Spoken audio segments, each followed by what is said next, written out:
오늘 주시는 말씀은 시편 7편 1절에서 17절 말씀입니다.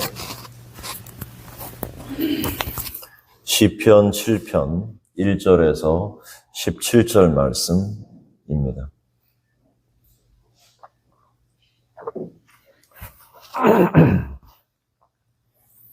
우리 한 절씩 교독하겠습니다. 여호와 내 하나님이여, 내가 주께 피하오니 나를 쫓아오는 모든 자들에게서 나를 구원하여 내소서. 온전한 자가 없으면 그들이 바다같이 나를 찢고 뜯을까 하나이다. 여호와 내 하나님이여, 내가 이런 일을 행하였거나 내 손에 제약이 있거나 하찮은 자를 악으로 삭았거나 내 대적에게서 하산 없이 해하거든. 원수가 나의 영혼을 쫓아잡아 내 생명을 땅에 짓밟게 하고 내 영광을 먼지 속에 살게 하소서. 여호와여, 진노로 용하사 내 대적들의 노를 막으시며 나를 위하여 계소서. 주께서 심판을 명령하셨나이다. 민족들의 모임이 주를 두르게 하시고 그 위 높은 자리에 돌아오소서. 내게 심판을 행하시오니 여호와여, 나의 의와 나의 성실함을 따라 나를 심판하소서. 악인의 악을 끊고 의인을 세우소서. 의로우신 하나님이 사람의 마음과 양심을 감찰하시나이다. 나의 막대는 마음이 정직한 자를 구원하시는 하나님께 있도다. 하나님은 의로우신 재판장이시며 매일 분노하시는 하나님이시로다. 사람이 회개하지 아니하면 그가 그의 칼을 가르치며 그의 화를 이미 담기어 예비하셨도다. 죽일 도구를 또한 예비하시며 그가 만든 화살은 불화살들이로다. 악인이 죄악을 낳으며 재앙을 베어 거짓을 낳았도다. 그가 웅덩이를 파만드며 제가 만든 함정에 빠졌도다. 그의 재앙은 자기 머리로 돌아가고 그의 포악은 자기 전. 전지에 내리리로다. 함께 하겠습니다. 내가 여호와께 그의 의를 따라 감사하며 지존하신 여호와의 이름을 찬양하리로다. 아멘. 네, 오늘 시편은 베냐민 사람인 구시의 말에 따라 다윗이 하나님께 드린 노래, 이렇게 제목이 붙어 있습니다. 하지만 구시가 누구인지는 알려진 바는 없습니다. 성경에 나오지는 않지만 우리가 정확히 그가 누군지는 알 수는 없지만 적들이 다윗을 해하고자 아주 큰 거대한 모략을 꾸미고 있다는 소식을 다윗에게 알려주는 겁니다. 이 소식을 듣고 다윗이 지은 노래가 시편 오늘 말씀 7편 말씀입니다. 이 시편은 마치 다윗이 법정에 서서 하나님 앞에 자신의 무죄함 그리고 자신의 의의를 천명함으로 말미암아 재판장 되시는 하나님 앞에 자신을 심판해 주실 것을, 자신을 하나님께서 보호해 주실 것을 간청하는 그러한 어떤 법정의 모습을 생각해 보면 오늘 이 시편을 더 잘 이해할 수 있습니다. 먼저 1절과 2절에서 다윗이 하나님께 그들을 이렇게 고발합니다. 그들의 말에 의하면 지금 왕을 죽이고자 뒤쫓는 사람이 많다는 것입니다. 먼저 다윗은 모든 자들에게서 자기를 구원해 달라고 하나님께 호소합니다. 왜냐하면 하나님께만 피할 수 있기 때문에, 다윗이 피할 수 있는 것은 하나님밖에 없기 때문에 그렇습니다. 우리가 어려운 일을 만날 때에 다윗처럼 하나님께 피하고 우리 하나님께 호소하면 하나님이 들으십니다. 2절의 말씀에 보니까 다윗은 만일 나를 건져낼 자가 없으면 그들이 마치 사자처럼 빠르게 달려들어서 나를 찢고 뜯을 것이기 때문에 하나님께서 자신의 목숨을 적들로부터 지켜달라고 간구하는 겁니다.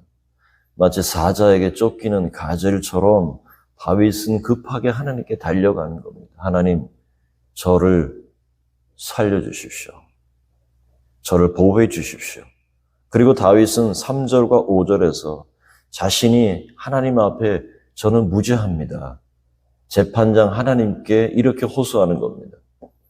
다윗은 자신에게서 시선을 이제 하나님께 돌립니다. 하나님을 바라보면서 어려움을 당했을 때 우리가 먼저 할 일은 하나님 앞에 독대하는 겁니다. 힘들고 어렵고 괴로운 일을 당할 때, 난제에 부딪혔을 때 우리가 생각할 것은 세상적 방법을 찾아 나서는 것이 아니라 하나님 앞에 독대하고 자신이 하나님 혹시 이런 상황 속에서 내가 이런 상황에 이르도록 내가 혹시나 잘못한 것은 없습니까? 자신을 이렇게 돌아보는 것이 중요하죠. 그래서 왜냐하면 때로는 자신이 잘못했음에도 불구하고 먼저 억울하다고 느끼는 것이 우리 마음이기 때문에 그렇습니다. 자신이 더 큰 잘못을 해놓고는 자신에게는 아무 잘못이 없는 듯이 하나님께 내 편 들어달라 이렇게 호소하는 것은 하나님께 어떻게 보면 거짓 증거하는 일입니다. 하나님 앞에 가증된 일이 된다는 것이죠. 하지만 다윗은 그렇지 않았습니다. 3절과 4절의 말씀에 보면 하나님의 이름을 부르면서 만약 내가 이것을 행하였다면, 만약 내가 이러했다면 이라는 혹시 모를 자신 속에 있는 저지른 그 죄를 다 포함해서 생각합니다. 혹시라도 내가 이렇게 하나님 죄를 지었다면 여호와 내 하나님이여 내가 이런 일을 행하였거나 내 손에 죄악이 있거나 화친한 자를 악으로 갚았거나 내 대적에게서 까닭 없이 빼앗았거든. 자신을 돌아보면서 5절에 말하죠. 원수가 나의 영혼을 쫓아 잡아 내 생명을 땅에 짓밟게 하고 내 영광을 먼지 속에 살게 하소서. 깊이 자신을 돌아보는 겁니다. 다윗은 하나님 앞에서 자신의 과거를 펼쳐놓고 꼼꼼히 돌아보고 있습니다. 하나님, 제가 아무리 생각해 봐도 이런 모함과 미움과 그들의 공격을 당할 만한 잘못이 없습니다. 만약 있다면 저를 처벌해 주십시오 라고 하는 것이 오늘 5절의 말씀입니다. 하나님, 아예 원수가 내 영혼을 잡아가지고 내 생명을 끊어도 저는 상관없습니다. 하나님, 내 영광이 완전히 땅에 처박혀서 그냥 먼지처럼 흩날려도 상관없습니다. 이렇게 하나님 앞에 자신을 돌아보면서 그리고 6절에서 9절 말씀에 이제 하나님, 제가 아무리 살펴봐도 죄가 없습니다. 죄가 없으니 재판장이신 하나님께서 그들을 판결해 주십시오라고 호소합니다. 6절에는 4개의 동사가 연속적으로 등장합니다. 나오죠? 첫 번째, 일어나서.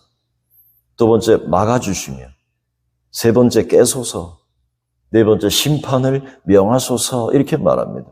하나님 진노하심으로 그냥 자리를 박차고 일어나셔서 내 대적들의 분노를 하나님 막아주십시오. 나를 위해 주님 깨어나십시오. 주께서 심판해 주십시오. 라고 그 심판을 하나님께 판결해 주시도록 다윗은 지금 호소하고 있는 겁니다.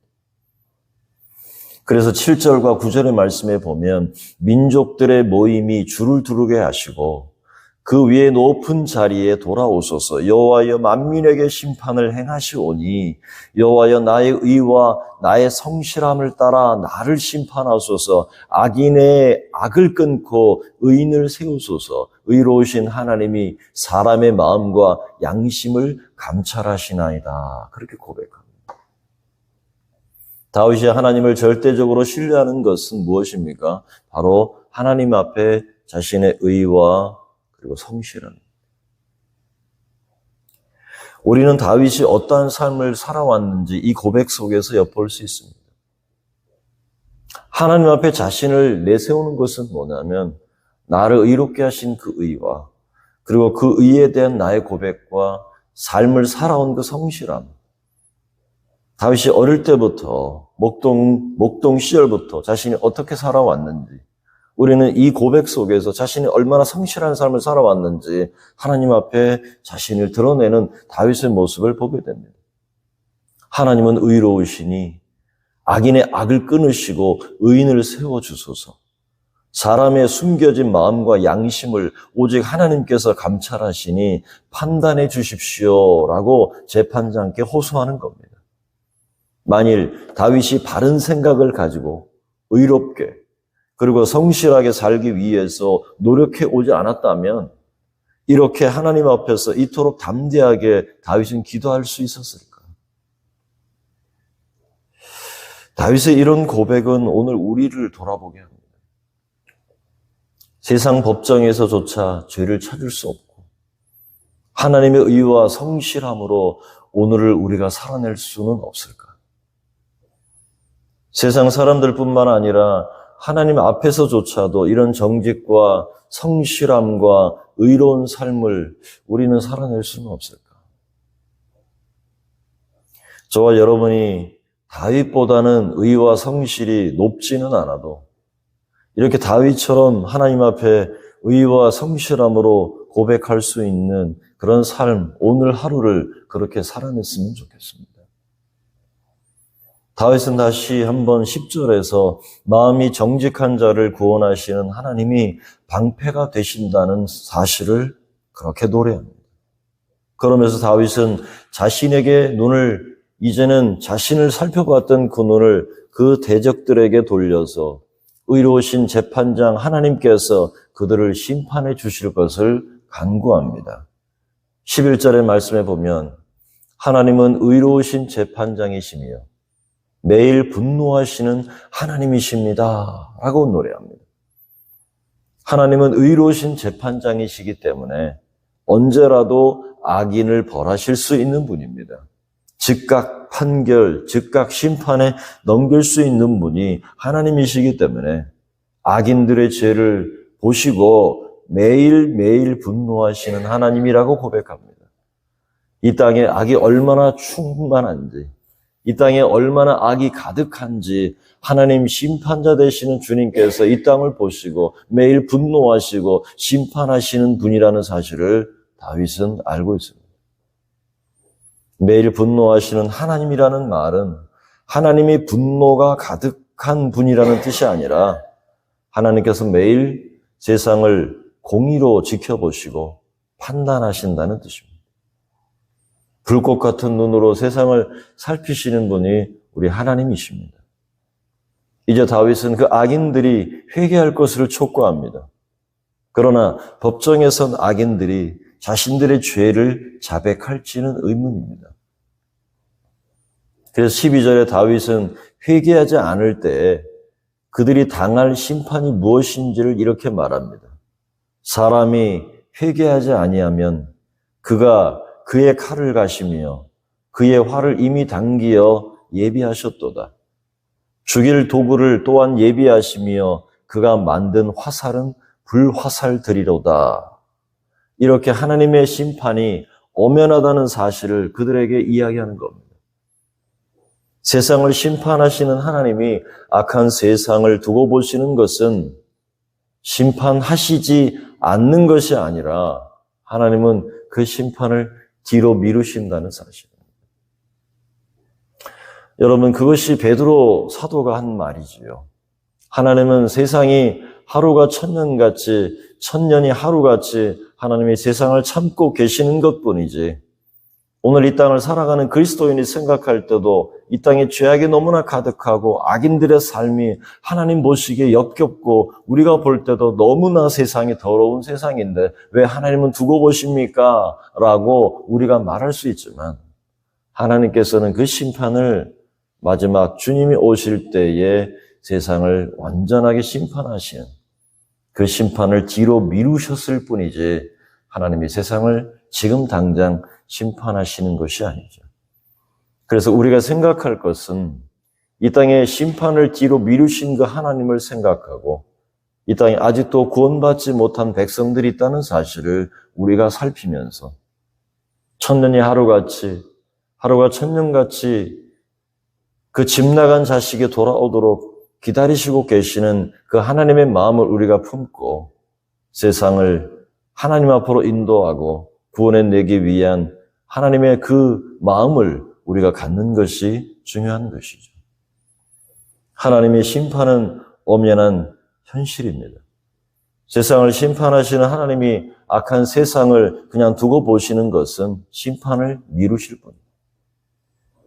그렇다면 악인들이 정말 회개했을까요? 14절과 15절의 말씀에 보면 악인이 죄악을 낳으며 재앙을 베어 거짓을 낳았도다. 그가 웅덩이를 파 만들미어 제가 만든 함정에 빠졌도다 라고 말합니다. 이 말씀은 그들이 회개하지 않았다는 겁니다. 회개의 기회를 놓치면 하나님의 심판이 임합니다. 그들에게 회개할 것을 호소하고 하나님이 그렇게 분노하시는 하나님이니 너희들은 지금 돌아오라. 그런데도 그들은 그렇게 회개하지 않았습니다. 우리가 확인해야 될 사실은 하나님이 죄악을 직접 심판하시기도 하시지만 때로는 인간이 선택한 그 죄악이 그 자신에게 올무가 되는 방식으로 하나님이 심판하는 경우가 더 많습니다. 하나님이 세상을 악인들을 심판도 하시지만 자신이 죄를 지은 그 올무에 스스로 걸리게 만들어서 심판을 당하는 방식이 더 많다는 겁니다. 여러분, 하나님이 인생들에게 죄를 짓게 하는 분이 하시는 것이 아니라 죄는 인간 편에서 택하는 것이고 자신이 그 죄악을 붙드는 것입니다. 왜 그러냐면 창세기 4장의 말씀에 보면은 하나님께서 가인과 아벨의 제사 중에 아벨의 제사를 받으십니다. 아벨과 그 제물은 받으셨지만 하나님께서 가인과 그 제물을 받지 않으심으로 가인이 분노합니다. 하나님 정말 이러시깁니까? 왜 내 제물은 받지 않습니까? 라고 말하는 것에 대해서 그가 분노에 차서 그 동생을 죽이려고 마음속에 품습니다. 그때 하나님이 이렇게 말씀합니다. 죄악이 그 문 앞에 엎드려 있다. 너는 죄를 다스릴지라. 여러분, 죄를 짓는 것은 그 표현이 마치 고양이나 어떤 들짐승이 그 먹이를 잡기 위해서 문 앞에서 도사리고 있는 것입니다. 문 앞에 있다는 표현이 그겁니다. 죄가 지금 너를 덮치기 위해서 문 앞에 있는데 너는 그 죄를 다스려라. 그런데 결국 가인은 어떻게 했습니까? 동생을 죽이고 말았습니다. 죄는 선택입니다. 나도 내 마음 어쩔 수 없어 라고 그냥 자신을 방임하는 것이 아니라 죄는 자신이 선택하는 것이기 때문에 그 선택에 대한 그 죄에 대한 책임을 반드시 지는 겁니다. 하나님께서 인생을 그렇게 설계하신 겁니다. 안타깝게도 하나님을 떠난 사람들은 더 행복할 것이라고 생각하고 그 죄악의 길을 선택합니다. 남을 속이고 남의 것을 도적질하고 강탈하고 남의 생명을 빼앗고 그 몇만 원 안 되는 그 돈을 손에 쥐기 위해서 사람의 목숨을 함부로 대하고 있는 자신이 선택한 그 죄의 모습.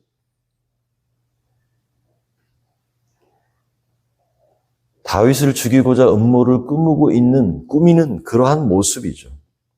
그들은 스스로 불행을 음모하고 스스로의 심판을 자초한 겁니다.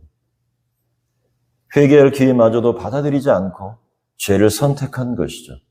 이것이 세상 사람들의 안타까운 일입니다. 그 결과는 어떻습니까? 그 재앙은 자기 머리로 돌아가고 그의 포악은 자기 정수리에 내린다. 예수님은 신약 성경을 통해서 바울이 말한 것처럼 우리가 어떤 사람의 죄를 보고 그냥 어떻게 하라는 말입니까? 용서하라. 물론 죄에 대한 합당한 것은 받아야 되겠죠. 그를 용서하는 것은 그들의 머리 위에다 뭘 쌓는다고요? 숯불을 하나, 또 하나, 숯불을 또 하나, 숯불을 또 하나 올려놓는 거예요. 자신들이 그 죄로 말미암아 낯이 뜨겁고 고통스러워 견딜 수 없게 만들라는 것이지 우리가 심판을 행하라는 게 아닙니다. 지금 그 표현입니다. 자기 머리로 돌아가고 그의 포악은 자기의 정수리로 내리리로다. 죄악을 선택한 이들은 하나님의 심판을 반드시 받게 돼 있습니다. 악이 부메랑이 되어서 심판으로 돌아온 것이죠. 그래서 다윗은 마지막으로 이렇게 찬양합니다. 내가 여호와께 그의 의를 따라 감사하며 지존하신 여호와의 이름을 찬양하리로다. 하나님의 공의는 완전하고 하나님의 판단은 언제나 옳습니다. 오직 하나님께서 세상을 바라보시고 그리고 의의 재판장 되신 하나님께서 세상을 심판하실 것입니다. 여러분, 우리가 이 아침에 기도할 때 먼저는 우리 자신의 죄를 찾을 수가 없고 하나님의 의와 성실함으로 살아왔다고 그렇게 고백한 다윗처럼 우리 사람과 그리고 하나님 앞에서 정직과 성실함과 의로운 삶을 오늘도 살아내게 하소서, 이렇게 기도하시기를 원하고, 지금도 악을 선택하고 그 죄악을 자리에서 돌아오기를 거부하고 있는 불쌍한 이웃과 가까이 있는 우리 가족들을 위해서 기도하는 새벽이 되면 좋겠습니다. 스스로 죄악을 선택하고 살아가는 사람들은 반드시 하나님의 심판을 받습니다. 하지만 그 죄악을 회개하고 돌이켜 하나님께 나오는 사람은 하나님께서 구원을 베풀어 주실 것입니다. 바라기는 우리의 사랑하는 가족 그리고 친척들, 이웃들을 그리스도 앞으로 인도하고 세상을 의와 그리고 정직과 성실함으로 오늘 하루도 그렇게 살아내는 저와 여러분 될 수 있기를 주 이름으로 축원합니다. 존귀하신 하나님 아버지, 주님만이 의와 진리로 세상을 심판하실 분입니다. 다윗은 자신이 모함을 받고 쫓기는 신세가 되었을 때 하나님 먼저 하나님께 피하며 자신을 돌아보고 자신의 죄악을 살피며 하나님 앞에 나아갑니다. 하나님, 내 모든 상황을 아시는 주여, 나를 심판하여 주시고 하나님이 판결해 주십시오.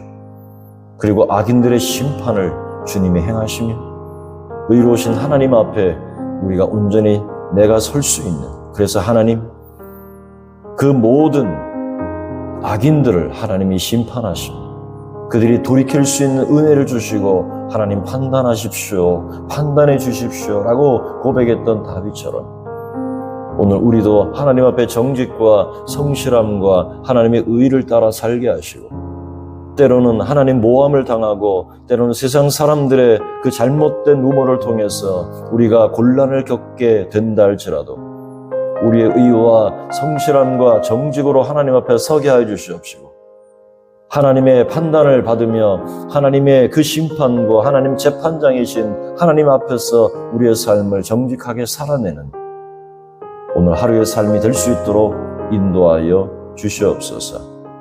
아직도 하나님의 심판을 기다리며 하나님을 등지고 하나님을 모른다 하고 죄악 속에서 살아가는 수많은 사람들이 있습니다. 이 땅에 죽어가는 심령들 불쌍히 여겨주시고 하나님이 심판하시지 않는 것이 아니라 그 심판을 미루셨음을 깨닫고 하나님, 어찌하든지 우리 사랑하는 내 주변의 영혼들을 위하여 아버지 하나님, 이웃과 가족들과 친척과 이웃들에게 하나님의 복음을 전하여 그들도 영원한 생명 안으로 이끌 수 있는, 드릴 수 있는 오늘 우리의 삶이 될 수 있도록 은혜 더하여 주시옵소서. 새벽에 일찍 문을 열고 나가는 우리 성도들, 하나님께서 운전대를 붙잡아 주시고 지키시며 보호하여 주시옵시고, 오늘 하루의 일터와 직장과 생업 속에 주님 방문하여 주시며 주님이 형통한 은혜를 주시되 하나님, 때로 어려움이 있어도 넉넉히 이겨나갈 수 있는 지혜로 함께하여 주시옵시고 담대함으로 함께하여 주시옵시며 돕는 하나님의 손길과 은혜를 오늘 하루도 경험하게 하여 주시옵소서. 우리 사랑하는 자녀에게 지혜와 명철을 더하여 주시옵시고 요셉처럼 하나님, 다니엘처럼 뜻을 정하여 세상을 겁없이 하나님 담대하게 살아갈 수 있는 우리 자녀들 되게 하여 주시옵시고, 세속의 거센 물결에 휩싸이지 않고 하나님의 자녀로 하나님 구별된 삶을 살 뿐만 아니라 세상 속에 하나님의 영광을 선포하고 하나님의 뜻을 설계내는 일에 우리 자녀들이 쓰임받도록 지혜와 명철과 하나님 주님의 그 은혜로 채워주시고 오늘도 건강도 허락하여 주시기를 원합니다. 우리 사랑하는 성도들 가운데 육체적 질병과 마음에 하나님 그 무거운 짐을 가지고 있는 성도도 있습니다. 주님 찾아가시고 주님 싸매어 주시옵시며 머리맡에 있는 약봉지가 떠나게 하게 하여 주시옵시고 하나님의 도우시는 손길과 치유하는 은혜를 경험하는 오늘 하루의 은혜가 될 수 있도록 주님 도와 주시옵소서. 하나님께서 오늘 저희의 새벽에 드리는 기도를 주님 받아주시옵시고 주님 응답받는 새벽이 되도록 인도하여 주옵소서. 우리 주 예수 그리스도 이름으로 기도드립니다. 아멘.